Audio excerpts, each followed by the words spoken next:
రెండు తెలుగు రాష్ట్రాల్లో సంచలనం సృష్టించినటువంటి వైఎస్ వివేకానంద రెడ్డి హత్య కేసులో ప్రధాన నిందితుడిగా ఉన్నటువంటి షేక్ దస్తగిరి పలు కేసుల్లో ఈరోజు బెయిల్ మీద బయటకు వచ్చిన నేపథ్యంలో ఒక వార్త సర్వత్రా చర్చనీయాంశంగా మారింది.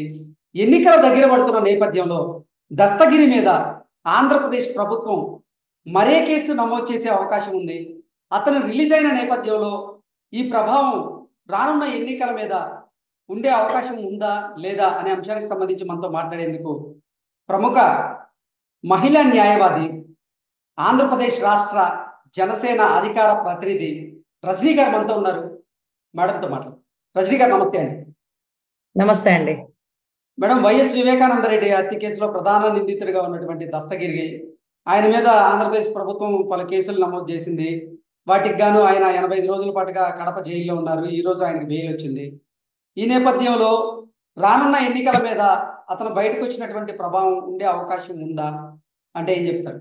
సార్, ముఖ్యంగా 85 రోజులు ఒక వ్యక్తి కిడ్నాప్ కేసులో ఆరోపితమై జైల్లో ఉండడానికి అతని ఇంటి దగ్గర కాపలా కాస్తున్న వాళ్ళేమి ఆంధ్ర పోలీసులు కాదు, ఆంధ్ర సిఐడి వాళ్ళు కాదండి.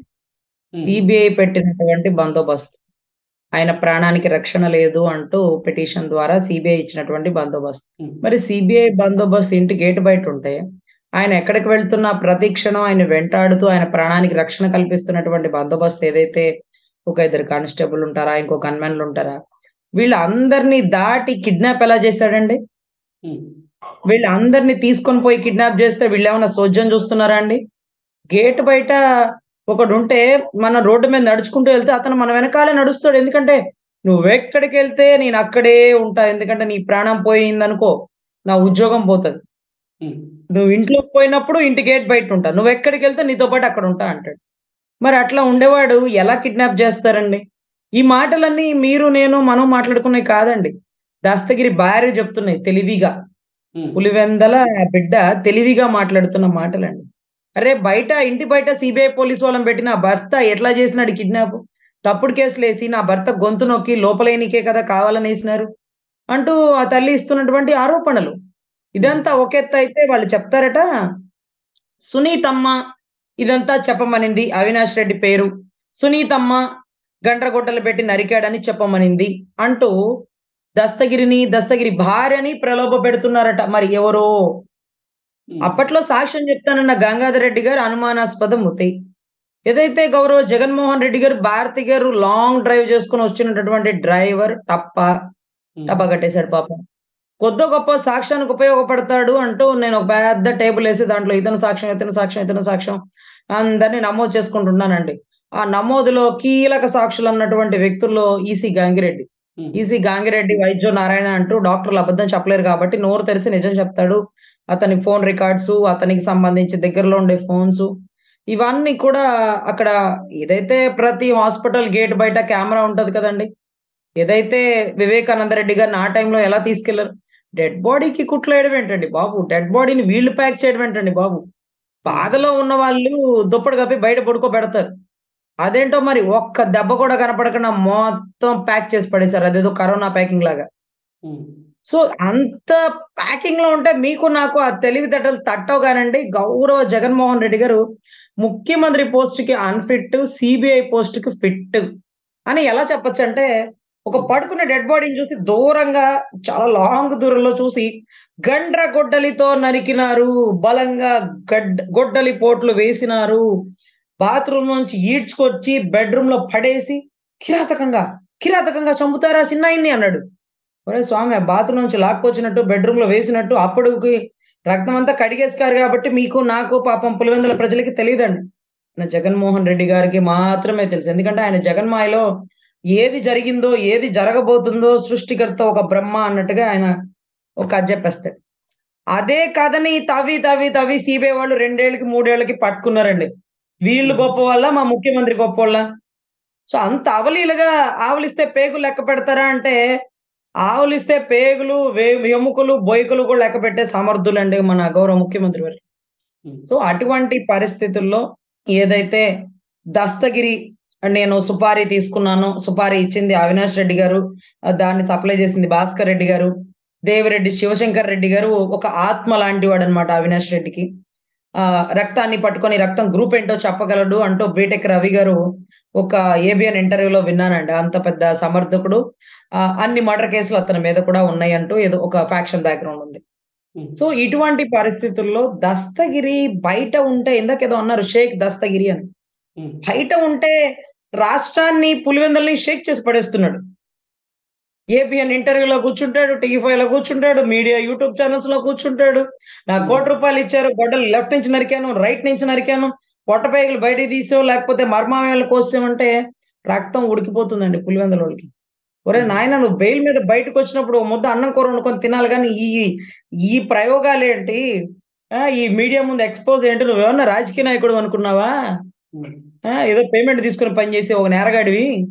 మేము పేమెంట్ ఇచ్చేటటువంటి నేరగాళ్ళకే నేరగాళ్ళం. అదేదో అంటారు. 'బాబులకే బాబు కళ్యాణ్ బాబు' అని మా అన్నయ్య డైలాగ్ ఉంటదండి. వాళ్ళు ఉమ్, వాళ్ళేంటో మరి ఇక వాళ్ళకి వాళ్ళకే చెప్పుకోవాలి. సో, ఉమ్, అట్లా అటువంటి పరిస్థితుల్లో దస్తగిరి బయటకొచ్చి మీడియా స్టేట్‌మెంట్‌లు ఇవ్వడం వల్ల సీబీఐ పడే శిక్షనైనా పొడిగించొచ్చు సెంట్రల్ కాళ్ళో చేతిలో పట్టుకొని. కానీ రాష్ట్ర ఉమ్, ప్రజలు మైండ్‌లో ఒక శిక్ష వేసేసారు ఆళ్ళకి.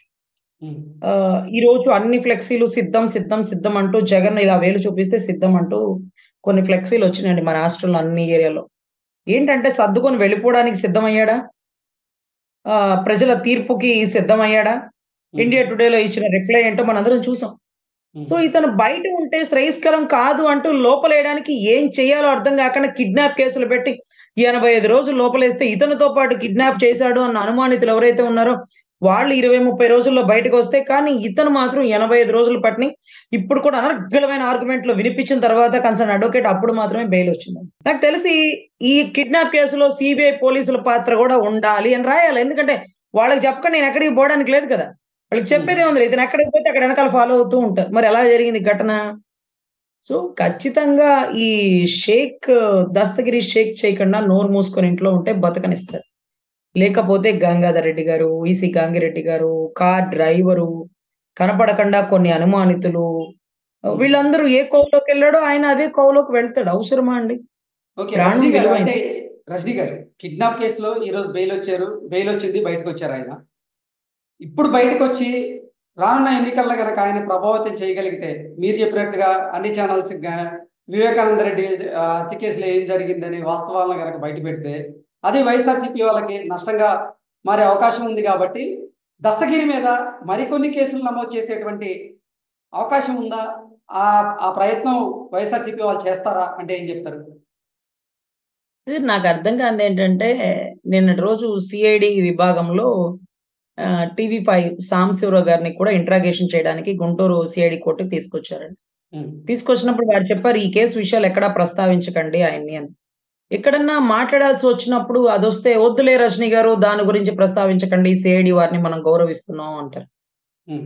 సరే అదే రకంగా చంద్రబాబు గారు, "కేస్ విషయాలు ఎక్కడ మీరు ఎక్స్‌పోజ్ అవ్వకండి" అంటే దాని విషయం పక్కన పెట్టి మిగతావన్నీ చెప్పేస్తారు. హ్మ్. కేస్ విషయం డిస్కషన్ పెట్టరు. మరి దస్తగిరికి బెయిల్‌లో కండిషన్‌లో అది లేదా అండి? నువ్వు చంపిన మర్డర్ గురించి ఏదో పెద్ద వీరుడు వీరగాథ చెప్పినట్టు ఊరంతా చెప్తావేంట్రా స్వామి నువ్వు చెప్పాల్సింది కోర్ట్‌లో. హ్మ్. నీకు కండిషన్ బెయిల్‌లో నువ్విలా చెప్పకూడదు అని అతనికేమి కండిషన్ పెట్టలేదా?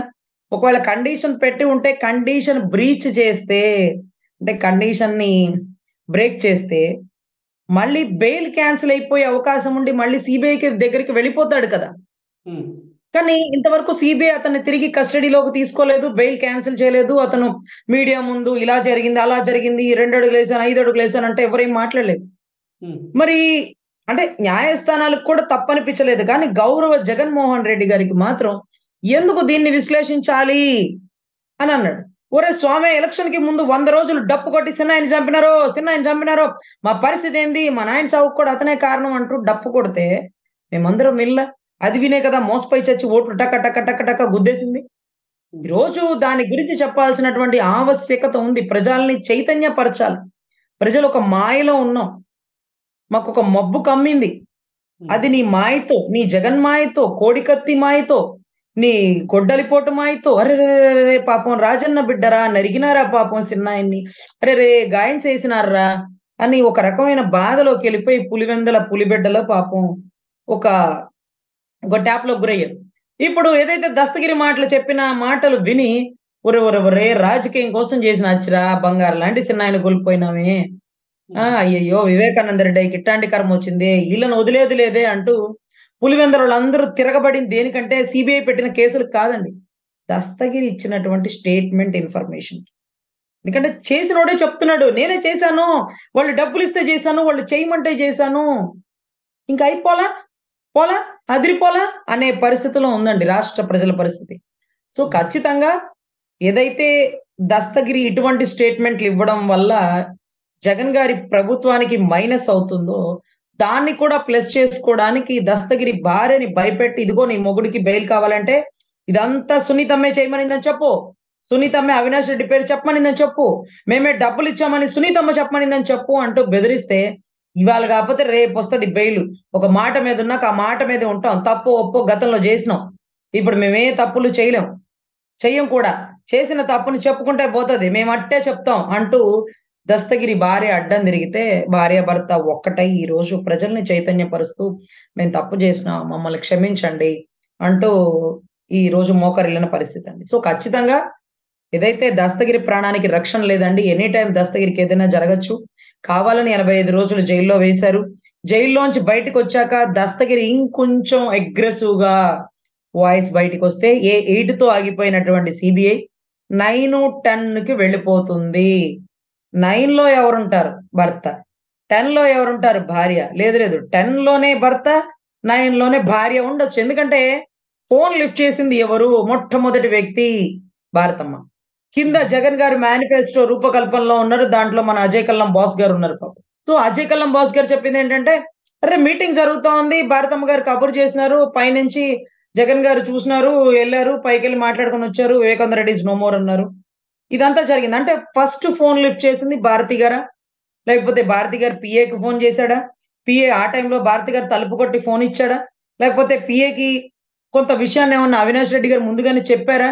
అసలు అర్థం కావట్ల. పీఏ అక్కడే ఎందుకున్నాడు? పీఏ ఫోన్‌కి ఎందుకిచ్చాడు? ఏంటో ఇదంతా ఏదో ట్రాన్సాక్షన్ కదండీ! ఇదంతా సీబీఐ పట్టుకొని బయటికి లాగి ఆధారాలు బయటకు తెచ్చి ఇదంతా ఒక నేరపూరితమైన కుట్ర. అందున రాజకీయ కోణం కోసం. అందున 2019 ఎమ్మెల్సీ ఎలక్షన్‌లో ఓడించడంలో అవినాష్ రెడ్డి పాత్ర కీలకం. కడప ఎంపీ సీటు షర్మిలమ్మకి ఇవ్వడానికి వ్యతిరేకిచ్చాడు అవినాష్ రెడ్డి. రాజకీయంగా ఇతన్ని తుడుముట్టిస్తే వాళ్ళు ఆంధ్రాలో అడుగుపెట్టరని భయభ్రాంతులకు గురి చేశాడు. చావు కూడా చెప్పుకునే రీతిలో బాలకృష్ణ సినిమా డైలాగ్ లాగా నీ ఇంటికొస్తా, నీ ఊరికొస్తా, నీ నట్టింటికొస్తా, ఆడే నరుకుతా అన్నట్టుగా ఆడే గొడ్డలి పోట్లేసాడు. నిజంగా ఇది ఫ్యాక్షన్ సినిమాని మించిపోయింది. రామ్ గోపాల్ వర్మ గారు సినిమా తీయగలిగితే ఇలాంటివి తీయాల. ఈ ఫ్యాక్షన్‌లు, గొడ్డలి ఎక్కడుందో తప్పిపోయిన గొడ్డలిని ఎతికివ్వాలి మనకి. ఆయన అదొదిలేసి ఏంటో భారతి గారు చేతిలో చెయ్యేసారంటే ఆయన ముఖ్యమంత్రి అయిపోయారంట. వాళ్ళ అమ్మేం జేసింది? వాళ్ళ బావగారు ఏం జేశారు పాపం అనిల్ గారు? వాళ్ళ సిస్టర్ చెల్లి షర్మిల గారు ఏం జేశారు? షర్మిల శాస్త్రి గారు ఈరోజు కొత్తగా పేర్లు పాపం. సో, ఈ రకంగా జరుగుతున్న పరిస్థితుల్లో దస్తగిరి ప్రాణానికి రక్షణ లేదు. దస్తగిరి మరి ముఖ్యమైన సాక్ష్యాలు కూడా బెయిల్‌లోంచి బయటకొచ్చాక చెప్పదలుచుకున్నాడు. ఇంకా గూడా చెప్పే అవకాశాలున్నాయి.